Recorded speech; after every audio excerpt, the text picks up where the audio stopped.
I never thought one message could drain all the warmth out of a day. But that's exactly what happened on a quiet Sunday morning last spring. I was sitting at the kitchen counter sipping my coffee when my phone buzzed. At my sister's today, don't wait. That was it. No heart emoji. No love you. Just a cold instruction like she was sending it to a coworker instead of her husband. I stared at the screen for a few seconds, trying to make sense of it. Her sister Julia lived out of state, in Denver, and had flown there for a conference 2 days ago. I even helped pack her suitcase, so I texted back, but she's in Denver right now. No response. I waited a few minutes, refreshed the thread, nothing. I called once and it rang twice and went to voicemail. That's when the unease started to settle in, quiet but sharp like a small crack spreading across glass. For years I'd prided myself on trusting Claire. We'd been married 7 years, together for almost 10. She wasn't perfect, but who is? We had our disagreements about money, chores, family, on all the usual stuff. But this was different. This felt deliberate. An hour passed, then 2. I tried distracting myself by mowing the lawn, but my mind kept looping back to that message.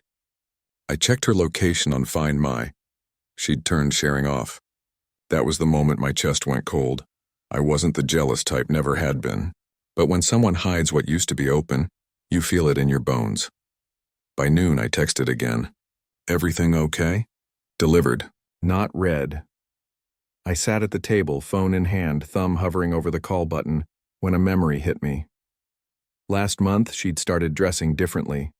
Not better or worse, just newer. Different colors, more perfume. She'd switched to night showers instead of mornings, too. I remember joking, trying to impress someone. She'd just laughed and said, myself. That laugh echoed in my head all afternoon. By 3, I couldn't take it anymore. I called Julia. She picked up right away. Hey, Luke. What's up?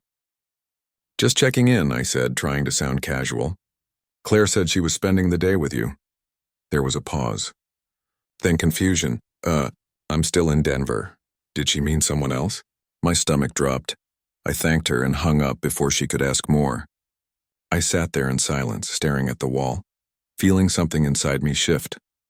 The kind of shift that happens when you realize you've been living in a story someone else is rewriting. I didn't explode. I didn't cry, I just stopped moving for a while. When she came home that evening around 8, she smelled faintly of wine and some cologne that wasn't mine. Her hair was a little messy, her lipstick slightly faded. She kissed me on the cheek like nothing had happened. Hey, sorry, my phone died, she said, setting her bag down. Julia had to run some errands, so I just hung out. I nodded slowly. In Denver? She froze. Just for a fraction of a second. Most people wouldn't notice, but I did. Her eyes blinked once too long. Her shoulders tensed, and then she forced a confused smile. What do you mean? She said. Julia's in Denver. You said you were at her place. Another pause. Another breath too deep. Then she said, oh, right, I meant her other place. The one near Maple Street. I forgot she told you about the conference. She was lying. I could feel it like static in the air. Right, I said, keeping my voice steady. She smiled again, relief flashing across her face, then turned toward the hallway. I'm gonna shower. The bathroom door closed, the water started, and that's when I noticed her purse still open on the counter. Inside, her phone screen lit up for a second. A notification. Just a first name. Evan, and a heart emoji. I didn't open it. I didn't touch her phone. I just stood there staring at that glowing screen until it went dark again. Something inside me went dark. 2. I sat on the couch watching the steam slip under the bathroom door, wondering when exactly our marriage had turned into a performance. Her playing happy wife. Me pretending not to notice the cracks. By the time she came out, wrapped in a towel and humming softly, I'd already decided what I needed to do. That night, we didn't talk much. She scrolled through her phone in bed, screen turned away from me, pretending to be tired. I stared at the ceiling, thinking about all the little things I'd ignored.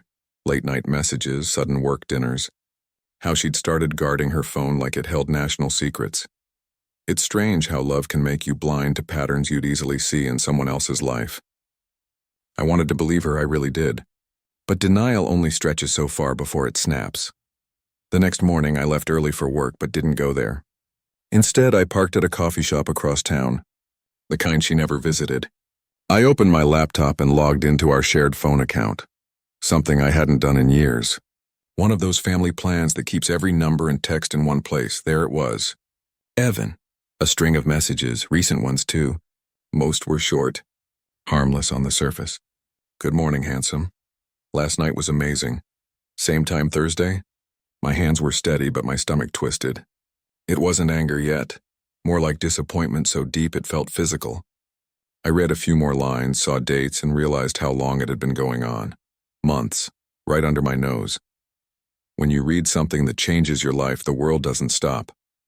The cars outside kept moving. People laughed, coffee steamed, a kid cried for a muffin. But for me, everything went silent.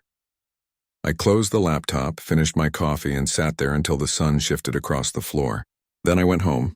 She was in the kitchen, making lunch, humming like nothing was wrong. The sound used to comfort me. Now it just hurt, Claire, I said calmly. She turned, smiling faintly. Hey, you're back early. Yeah, I just wanted to ask you something. Sure, what's up? I looked straight at her. Who's Evan? The smile vanished. Her hands froze midair. For a moment, she said nothing, just blinked like she was processing whether to deny or confess. Finally, she whispered, Where did you see that name? Your phone. Last night. Her eyes darted away, shame creeping across her face. Luke, it's not what you think. I nodded slowly. Then what is it? She opened her mouth, closed it again, and sighed. It's complicated, I almost laughed. Complicated is what people say when they're already guilty. She leaned against the counter, voice trembling. It started as talking. Just talking. I didn't mean for it to become anything more. I kept my tone even. And yet it did. Tears started forming in her eyes. I was lonely, Luke. You've been so distant. Always busy, always tired. I just wanted to feel seen again. That part stung. Not because she was wrong, but because she was half right. Life had gotten routine. But cheating isn't therapy. It's escape. So you found someone else to make you feel seen, I said quietly. She nodded, breaking down. It was a mistake. Which time? I asked. She didn't answer. The silence stretched between us. Long, heavy, final. After a while, I said, I'm not going to yell, Claire. I'm not going to beg either. I just want honesty. She wiped her face and whispered, It's been a few months. I wanted to tell you, but I didn't know how. I nodded again. You just did. Then I walked to the bedroom, pulled a small duffel from the closet, and started packing. She followed, crying harder now, saying my name over and over. Please don't leave. We can fix this. I'll end it. I swear. I zipped the bag slowly. You already ended it. She fell to her knees, hands covering her face. I wanted to reach out to comfort her, but something inside me had shifted. The part of me that still belonged to her was gone. Before leaving, I placed my wedding ring on the dresser. You texted me not to wait, I said. I guess I finally listened. Then I walked out. It's been 8 months since that day. People ask if I'd take her back. I tell them forgiveness and reconciliation aren't the same thing. I've forgiven her, but not for her sake, but for mine. Holding on to bitterness is like drinking poison and hoping the other person gets sick. I've moved into a small apartment downtown. I see friends more. I sleep better. Sometimes I still hear her laugh in my head, and it's not anger I feel anymore, it's peace. Because the truth is, love doesn't disappear when trust breaks. It just changes shape. It becomes wisdom, boundaries, and quiet strength. Every now and then I think about that text. At my sister's today, don't wait. I used to read it with pain. Now I see it as a message from the universe.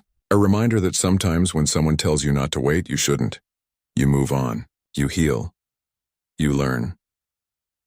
And you never forget that silence can reveal more truth than words ever could.